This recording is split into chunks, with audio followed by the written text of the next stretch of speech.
Neulich hat Jay in seinem Beitrag Veränderungen bei Serienproduktionen thematisiert. Seine Gedanken haben mich zum Grübeln gebracht.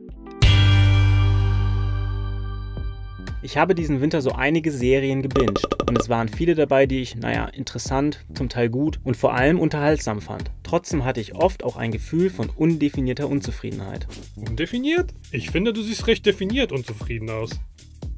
Klar habe ich dann erst einmal gedacht, dass das am Seriengucken allgemein liegt. Ich meine, die Zeit hätte ich auch für sinnvollere Tätigkeiten verwenden können. Mal wieder einen Fahrradreifen flicken, was Vernünftiges kochen, ein bisschen Sport machen, Auto saugen oder eine weiße Wand anstarren. Aber nein, ich hatte richtig Bock darauf, Serien zu schauen. Daran kann es also nicht liegen. Serien sind meiner Meinung nach ein eigenständiges Format, nicht zu verwechseln mit Genre. Ähnlich wie beispielsweise ein Buch, Song, Zeitung, Podcast oder Film. In der Medientheorie sagt man dazu auch Medium, darstellendes oder Zeichenträger. Das Medium gibt den Rahmen vor, wie ein Korsett.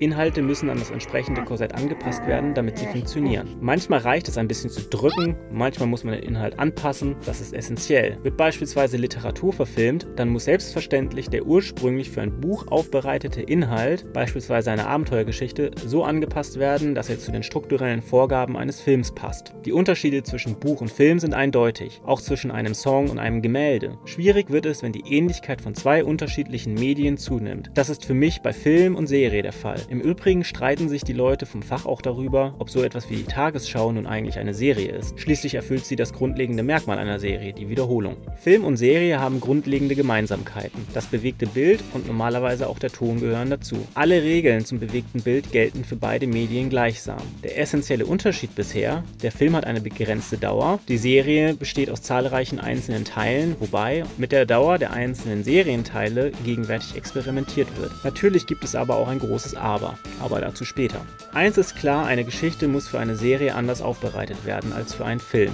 Für mich ist nichts nerviger als eine Spielfilmgeschichte, die auf 10 Folgen à 50 Minuten gestreckt wird, ohne dass sie an die Besonderheiten einer Serie angepasst wird. Serien erfordern beispielsweise einen ganz anderen Umgang mit Spannungselementen. 2 Klassiker, von 10 Folgen sind 4 total spannend und die restlichen 6 wird gelabert. Oder noch schlimmer, aus der Not baut man dann in den restlichen 6 Folgen noch irgendeinen unnötigen zwischenmenschlichen Konflikt als Spannungselement ein. Das kann man mal ignorieren, aber nicht ständig. Ich für meinen Teil merke daran, dass irgendjemanden in der Produktionskette die Besonderheiten der Serie nicht interessiert haben. Den Ursprung meiner Unzufriedenheit habe ich allerdings bei einem anderen formgebenden Element entdeckt. Das bezieht sich weniger auf geschlossene Serien wie True Detective, sondern vielmehr auf offene Serien mit fortlaufenden Staffeln.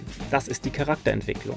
Während mir in der kurzen Dauer eines Spielfilms die Persönlichkeitsentwicklung der Charaktere nicht besonders wichtig ist, es sei denn, es geht genau darum, beispielsweise bei Coming-of-Age-Filmen, merke ich, dass in Serien genau diese Entwicklung für mich zu einem essentiellen Element wird. Es kann doch nicht wirklich sein, dass Matt Murdock in Daredevil in der 3. Staffel immer noch über genau den gleichen Schrott heult wie in der ersten Folge der 1. Staffel. Der Charakter hat so viel erlebt, aber nichts gelernt. Ganz anders ist das bei Game of Thrones. Man kann die Serie gut finden oder hassen, aber die Veränderung der Charaktere ist klasse. Ich habe das Gefühl, dass Ereignisse tatsächlich einen Einfluss auf die Persönlichkeitsentwicklung haben und Erlebnisse den Protagonisten zeichnen. Für mich ist das eine Besonderheit und einmalige Chance von Serien, die viel zu selten genutzt wird. Ach ja, da war noch ein Aber. Aber was ist mit Filmen mit mehreren Episoden oder gleich einem ganzen Universe? Star Wars, MCU, Harry Potter?